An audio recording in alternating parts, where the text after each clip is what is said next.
ke-6 Logic Podcast hadir untuk Anda. Dan inilah kami, Logic Podcast, Logic in mind, Logic in heart. Oke, di episode ke-6 ini gak terasa ya kita sudah sampai perjalanan di 6 episode gitu kan. Kalau 2 episode terakhir kita membahas mengenai konsep ketuhanan ya. Ya, dimana jika Tuhan ada, mengapa kejahatan itu ada? Iya. Lalu dilanjutkan di episode selanjutnya mengenai Siapa itu Yesus? siapakah Yesus itu? Yesus adalah seorang tokoh sejarawan sekaligus juga Tuhan. Ya kan. Dan masih dalam konteks kita membahas konsep ketuhanan ini ya. Ya. Di episode ke-6 ini kita akan membahas mengenai apa itu? Jika Yesus itu Tuhan, mengapa Tuhan bisa mati? ya, mengapa Yesus bisa mati gitu kan.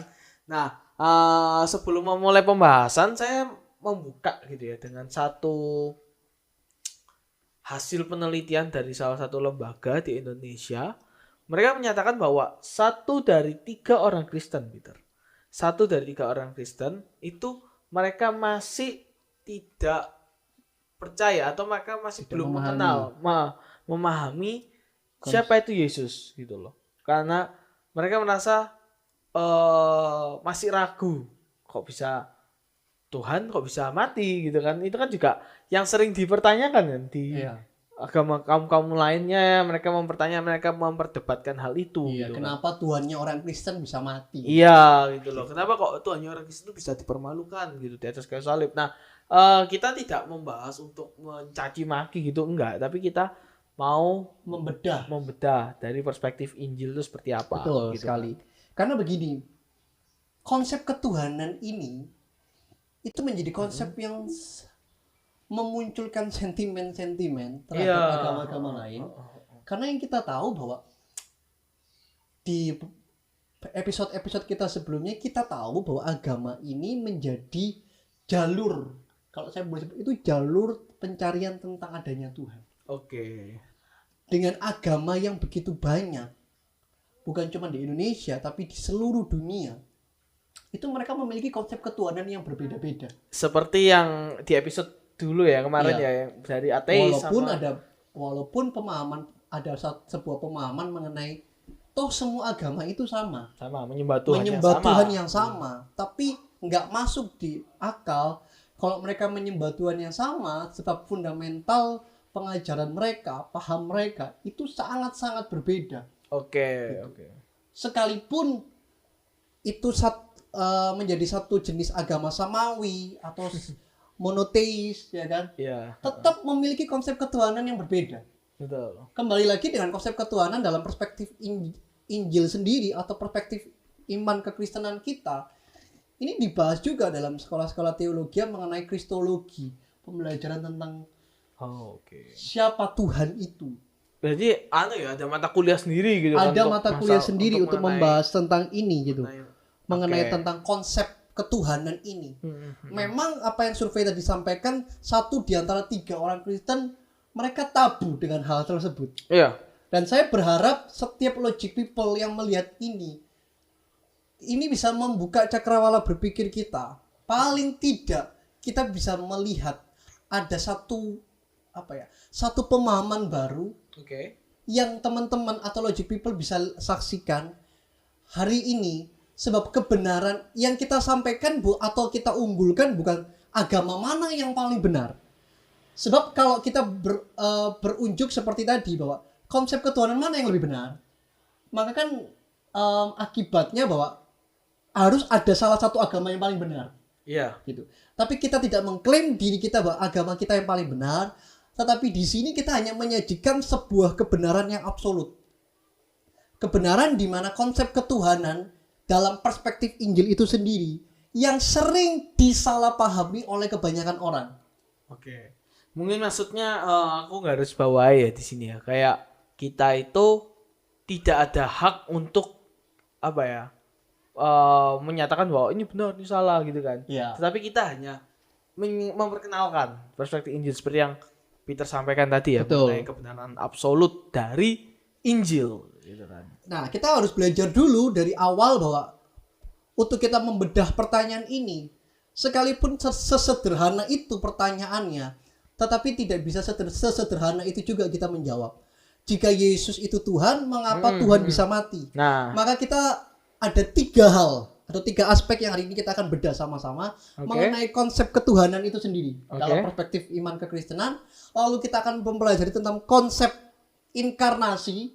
Lalu yang terakhir kita akan belajar tentang konsep keselamatan itu. Ya. Nah, yang pertama kita tahu konsep ketuhanan dalam perspektif iman kekristenan kita.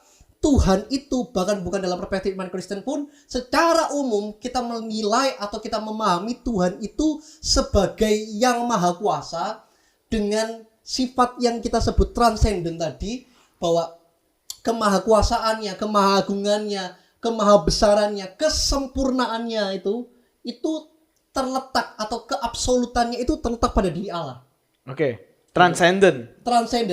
Tetapi yang kita harus paham dalam perspektif iman Kristen kita atau perspektif Injil, dia bukan cuma Allah yang secara transenden, tapi dia juga Allah yang imanen. Imanen artinya personality. Secara pribadi dia berjumpa dengan umatnya. Secara pribadi dia menjumpai dan berkunjung kepada umatnya. Makanya Gus Dur pernah menyampaikan bahwa orang Kristen itu memanggil, ketika dia berdoa, ketika orang Kristen itu berdoa, memanggil Tuhannya itu sebagai panggilan Bapa. Yang artinya kekristenan itu memiliki sebuah hubungan atau sebuah relasi dengan Tuhannya. Jadi itu menunjukkan bahwa dia bukan cuma sekedar Tuhan yang transenden, tapi kita memang mengakui bahwa dia dalam keagungannya, dalam kemahasempurnaannya, dalam kemahakuasaannya, dia bergerak dalam keterbatasan kita manusia. Betul. Itu yang disebut Allah yang imanen. Itu konsep pertama yang harus kita pahami dulu. Sifat Tuhan itu. Betul. Dalam konsep ketuhanan itu memiliki sifat transenden dan imanen. Yaitu yang agung, yang besar tadi yang Peter sudah sampaikan gitu kan. Yang maha agung, maha kuasa, maha besar, sesuatu yang benar-benar kita agung-agungan gitu kan. Itu bahkan mungkin sulit untuk kita raba. Iya, betul sekali. Sulit untuk kita bisa memegang, sulit untuk kita bisa meraih. Tetapi dia juga imanen, yang sangat pribadi masing-masing setiap kita, sehingga kita tuh bisa memiliki sebuah komunikasi. Betul. Gitu kan. Kita yang agung itu kita bisa berkomunikasi dengan dia secara pribadi. Nah, itu sifat Allah yang kedua, yaitu imanen, yang sangat personal. Betul. Personality. Gitu. Nah, masih kita dalam konteks supaya kita nggak melebar kemana-mana gitu ya. Betul. Di episode ini kita kan bahas Yesus Tuhan, gitu, tapi dia bisa mati gitu. Betul. Nah, padahal Tuhan itu kan kekal gitu loh. Iya. Nggak bisa mati. Nah, bagaimana kita bisa memahami konsep hal ini gitu loh, bahwa Yesus itu mengambil identitasnya sebagai Allah, tetapi hadir dalam rupa manusia. Itu apa ya, secara pemikiran logisnya lalu juga kebenaran sesuai Injilnya itu seperti apa? Iya. Yang tadi kita bilang bahwa Allah yang imanen, personality. Pertanyaannya di manakah atau kapan dia memiliki sifat yang imanen tadi, personality? Yaitu tadi, dia mengambil rupa sebagai manusia. Yohanes pasal 1 dikatakan bahwa firman itu adalah Allah, dan firman itu adalah Allah itu sendiri. Dia menjelma atau mengambil rupa sebagai manusia untuk menjumpai kita manusia ini loh. Dia perlu mengambil rupa sebagai manusia. Dan di situ itu menunjukkan tentang imanennya Allah. Jadi kita mesti paham dulu bahwa Yesus dalam rupa Allah, dia juga menjelma sebagai manusia. Ini yang kita sebut masuk dalam konsep kedua mengenai konsep inkarnasi.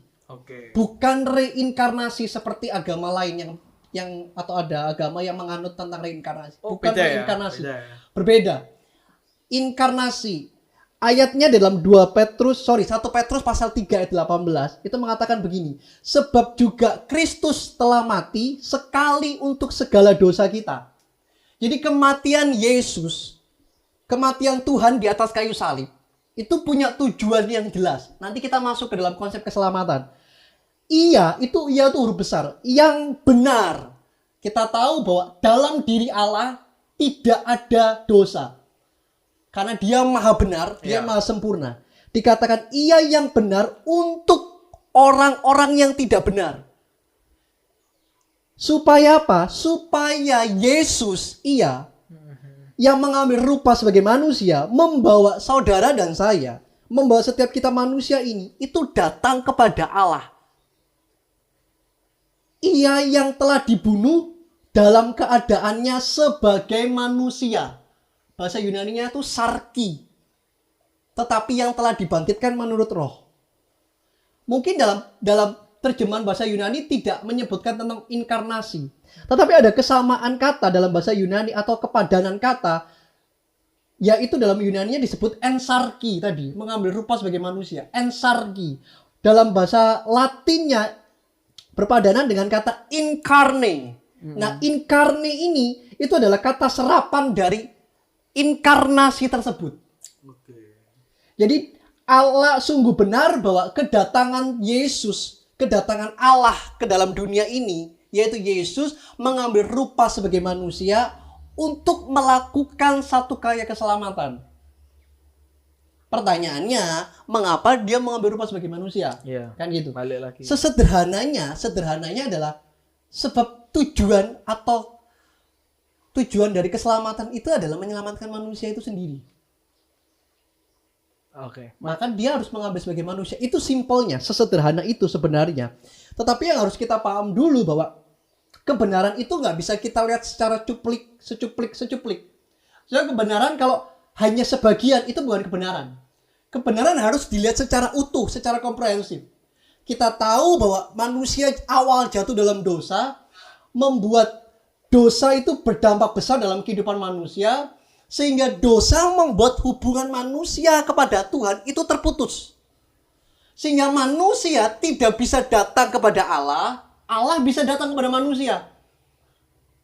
Karena kita yang bercelah, kita yang bercacat, kita yang najis, kita yang keji, itu tidak mungkin bisa datang kepada Allah yang kudus. Karena apa? Bisa mati kita. Betul, dalam perjanjian lama, ketika manusia sembarangan masuk, bisa kesambar. Mati dia. Itu sebabnya inisiatif Allah sendirilah. Dia datang ke atas muka bumi ini mengambil rupa sebagai manusia. Untuk apa? Menyelamatkan, untuk berjumpa dengan manusia itu sendiri. Oke. Sehingga jelas bahwa anak manusia datang untuk menyelamatkan yang terhilang. Oke. Berarti bisa disepakati ya bahwa semua agama mereka mengakui artinya dengan manusia itu berjatuh dalam dosa. Ya. Semua orang mengakui bahwa dia itu ya banyak kesalahan lah. Ya tidak semua agama mempercayai dosa warisan. Oke. Tidak mempercayai dosa warisan. Berarti ibaratnya mereka menganggap bahwa apa yang dia lakukan sekarang itu ya karena dia sendiri, bukan atau bagaimana kalau dosa warisan itu? Ya mereka berpikir ya itu cara berpikir yang sederhana. Tetapi mereka tidak mempercayai dosa warisan karena mereka merasa bahwa loh, yang lakuin dia kok yang kena saya. Oke. Kan gitu. Nah, tetapi akhirnya kita simpulkan di pertanyaan yang pertama ini gitu kan. Mengapa dia misalnya Yesus ya? Mengapa Yesus mengambil rupa manusia? Karena satu tujuan, yaitu untuk menyelamatkan manusia. Betul. Manusia tidak bisa datang sendiri kepada Tuhan karena yaitu tadi kudus dengan dosa tidak bisa bersatu. Betul. Ya. Lalu atas inisiatif Allah sendiri, Tuhan sendiri akhirnya ia menginkarnasi, bukan reinkarnasi ya. Bukan. Berinkarnasi gitu kan. Dia mengambil wujud manusia. Berarti apakah Tuhannya hilang dalam hal ini? Itu pertanyaan yang bagus. Tapi kita buka dulu Filipi pasal 2 ayat 6 sampai 7. Oke. Filipi pasal 2 ayat 6 sampai 7. Di sini Paulus menunjukkan tentang kemanusiaan Yesus dan keilahian Yesus dalam satu ayat yang sama. Oke, maksudnya adalah pribadinya itu sama. Dia 100% Allah, dia juga 100% manusia. Sebab dia diperanakan dalam diri Maria, ya kan, dalam diri manusia juga. Dia bertumbuh kembang seperti manusia juga. Tetapi hakikat ini harus kita lihat. Hakikat itu natur atau esensi pribadi Yesus itu Allah. Itu yang harus kita tahu dulu. Nah, supaya kita bisa memahami ini konsep inkarnasi, kita lihat dulu dalam Filipi 2 ayat 6 sampai 7. Yang walaupun dalam rupa Allah tidak menganggap kesetaraan dengan Allah itu sebagai milik yang harus dipertahankan, melainkan telah mengosongkan dirinya sendiri. Ini yang tadi Marco sampaikan. Berarti apakah sifat Allahnya hilang? Ya. Betul. Karena kata mengosongkan dirinya sendiri ini mengatakan kata kenosis. Dan mengambil rupa seorang hamba dan menjadi sama dengan manusia. Kita akan bedah ayat ini perlahan dalam waktu yang singkat. Karena ayat ini juga sering diserang oleh agama-agama lain. Mereka mengatakan bahkan dari paham-paham lainnya. Seperti paham Arianisme, paham-paham Sabellianisme. Menyangkut tentang ketuhanan Yesus atau keilahian Yesus itu sendiri. Tetapi kita akan lihat dalam perspektif Injil itu sendiri. Kata walaupun dalam rupa Allah itu menggunakan kata dalam bahasa Inggrisnya being in the form of God. Dalam bentuk Allah. Nah, kata being itu menggunakan kata bahasa aslinya itu huparkon. Huparkon ini adalah present participle. Jadi keberadaan yang terus menerus atau yang berarti remaining or not ceasing to be. Berarti ketetapannya atau tidak pernah berhenti sebagai Allah. Jadi ini, yang walaupun dalam rupa Allah, kalimat itu kan tadi gitu, yang walaupun dalam rupa Allah tidak menganggap kesetaraan dengan Allah, berarti Yesus tahu hakikat dirinya sebagai Allah, keberadaan dirinya yang terus-menerus tidak bisa berubah. Itu permanen. Hakikat itu yang harus kita secara hakiki, hakikatnya hal itu tidak pernah bisa berubah.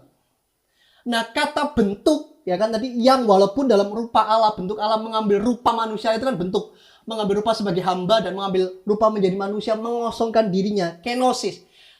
Kata kenosis di situ itu bukan berarti dia kehilangan sifat Allah, tetapi dia ketambahan sifat manusia. Contoh sederhananya begini. Dulu saya ingat betul Marco ini waktu SMP berat badannya nggak sebesar ini. Dulu masih belum mengenal dosa. Iya, dulu masih belum mengenal dosa ya.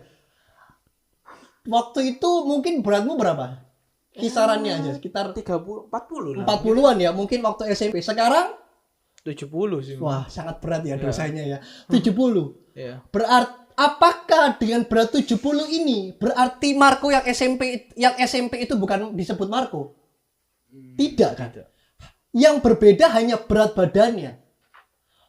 Yang berbeda hanya ketambahan berat badan yang dulunya 40, sekarang tambah 30 jadi 70. Sama, mengosongkan dirinya dalam skenosis Yesus, dia tidak kehilangan keilahiannya. Justru dia ketambahan kemanusiaannya. Tadi, ensarki atau inkarni. Oke. Itu yang kita pahami dengan konsep inkarnasi. Nah, mengambil bentuk tadi, kata bentuk dalam bahasa Yunani itu ada dua hal. Dalam kata morpe dan dalam arti skema. Jadi tadi dalam bahasa Indonesianya tadi dikatakan ini, yang walaupun dalam rupa Allah itu masih kata morpe. Menganggap kesetaraan dengan Allah itu sebagai milik yang harus dipertahankan, melainkan telah mengosongkan dirinya sendiri dan mengambil rupa seorang hamba. Itu masih kata morpe. Tetapi gini, dan menjadi sama dengan manusia. Bukan kata morpe, tapi kata skema. Sekalipun morpe dan skema itu sama, yaitu tentang bentuk. Tetapi arti dari morpe dan skema ini berbeda sekali, berbeda tajam. Morpe itu adalah bentuk hakikat yang tidak bisa berubah. Tetapi skema itu bisa bentuk luar.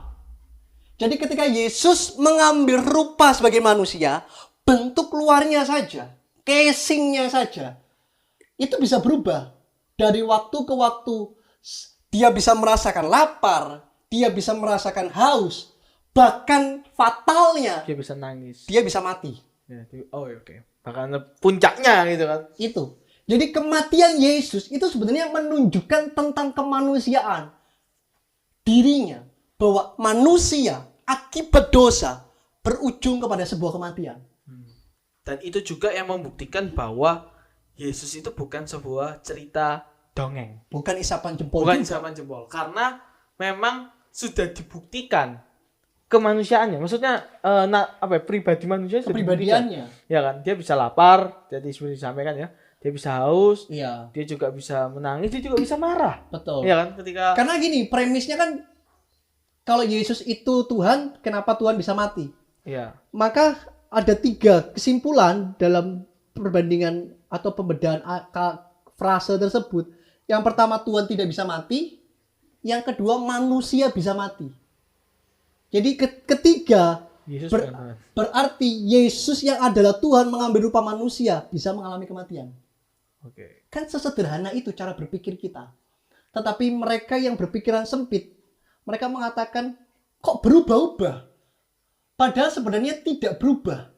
Yang berubah itu adalah tadi skema. Kata bentuk itu morpe.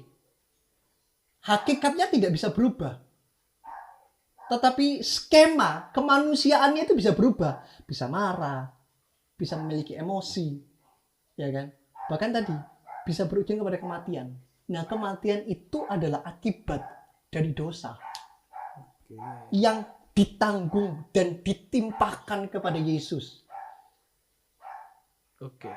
Itu seperti diilustrasikan seperti seorang hakim ketika dia mengadili seorang terdakwa yang adalah anaknya sendiri tertangkap basah karena kena narkoba, maka dia posisinya bukan cuma sebagai bapak dari anak itu, tetapi dia adalah posisinya sebagai hakim yang agung, Oke. hakim yang besar, ya kan? Dipertaruhkan tuh sifat kredibilitas sebagai hakimnya. Tapi si anak memohon kepada ayahnya, masakah ayah tidak bisa melepaskan saya dari jeratan hukum? Ayahnya bilang, tidak bisa nak, karena ayah adalah hakim. Hakim hanya harus bisa memutuskan perkara sesuai dengan putusan hukum yang ada. Masa tidak ada cara lain? Si anak ini mengatakan, tidak ada cara lain kah? Ayahnya cuma berkata, ada cara lainnya. Dan saudara tahu apa yang dilakukan? Si ayah melepaskan jubah kehakimannya.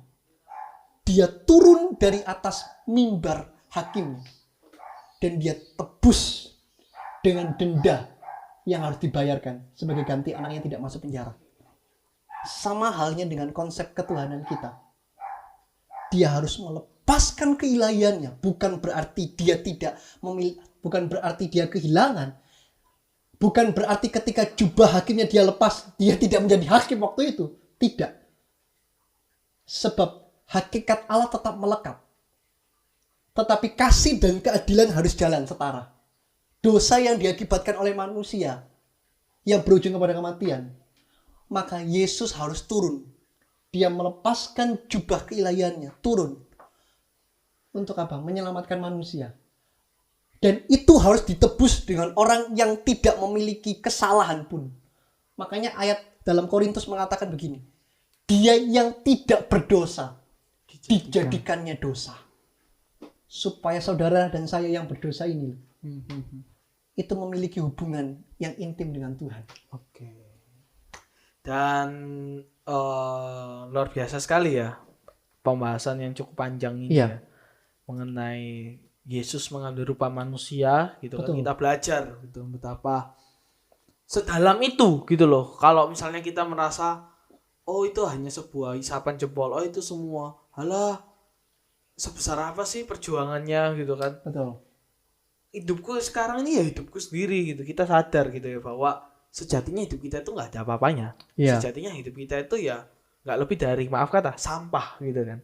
Tetapi karena inisiatif Tuhan sendirilah dia mau mati gitu. Dia mau rela untuk turun gantikan ya. Dia rela untuk lepaskan statusnya yang tertinggi itu menjadi yang terhina di muka bumi ini gitu kan.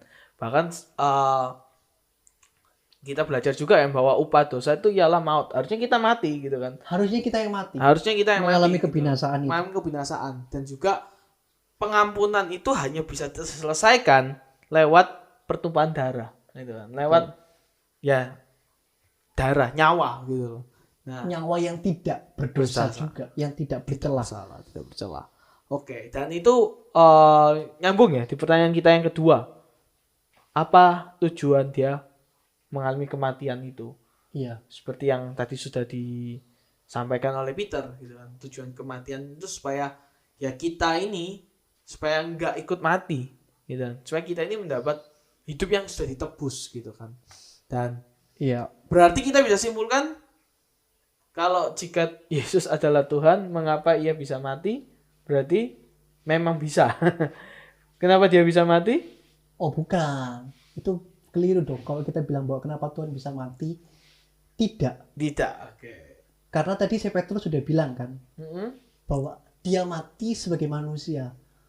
Tetapi ingat, pada hari yang ketiga dia mengalami kebangkitan, itu membuktikan bahwa dia bukan cuma sekedar manusia secara jasmania, tetapi hakikat Allah itu tetap melekat. Ini jadi keinget ya yang mengenai kisah Petrus ya. Mengenai kisah kematian Yesus.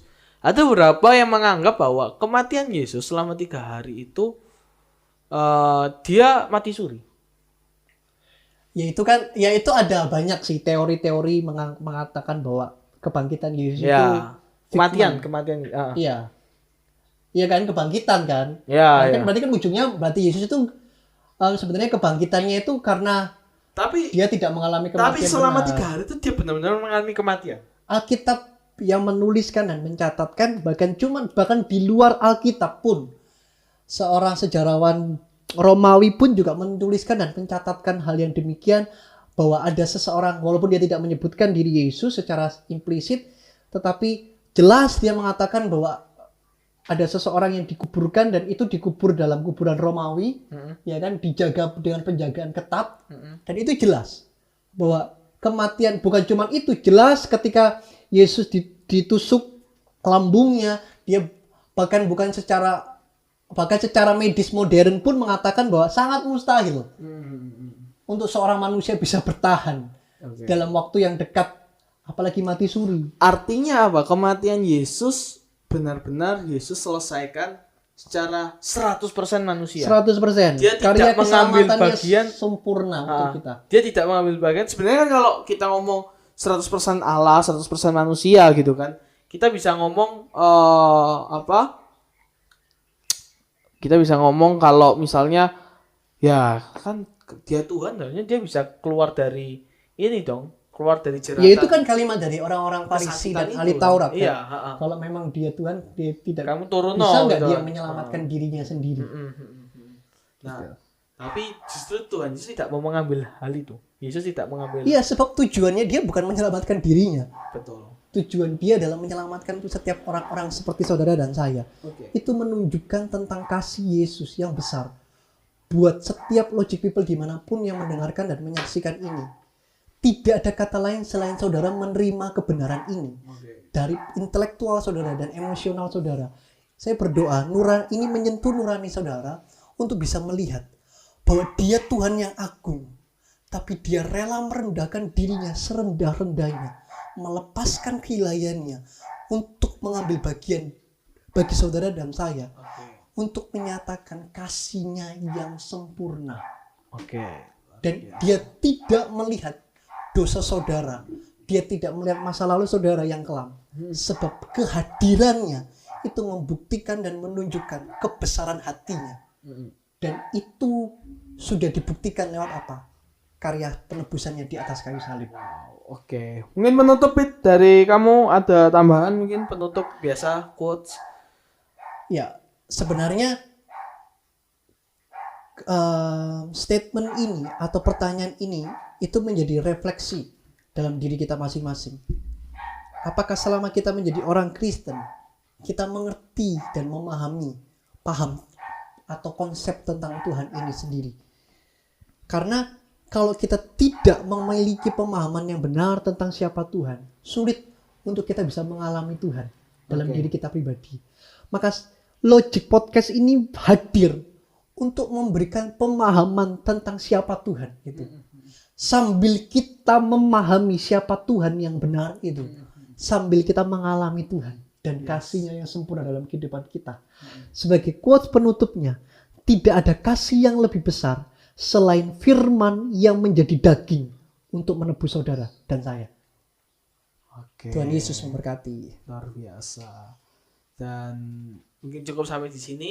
Saya tadi sempat ini ya teringat apa yang Peter sampaikan gitu loh, bahwa pengenalan yang kita akan Tuhan tidak mungkin kita memiliki agak bulat ya. Kita tidak mungkin bisa memiliki pengalaman yang benar akan Tuhan selama kita tidak punya pemahaman yang benar akan Tuhan. Itu secara fundamental iman kekristenan kita itu akan menunjukkan kualitas iman kita ketika kita mengakui Yesus sebagai Tuhan. Itulah tematik atau tema utama dari Injil itu sendiri. Dan itu juga masuk dalam pemikiran kita secara rasional, masuk akal dan rasional, dan juga sesuai dengan iman kita, hati karena kita. Segala sesuatu mungkin bagi Allah. Ya. Apalagi untuk menyelamatkan kita yang berdosa. Kalau misalnya kita ngomong Tuhan itu nggak masuk akal, sebenarnya bukan Tuhan yang nggak masuk akal, tapi akal kita yang tidak masuk dan tidak nampung.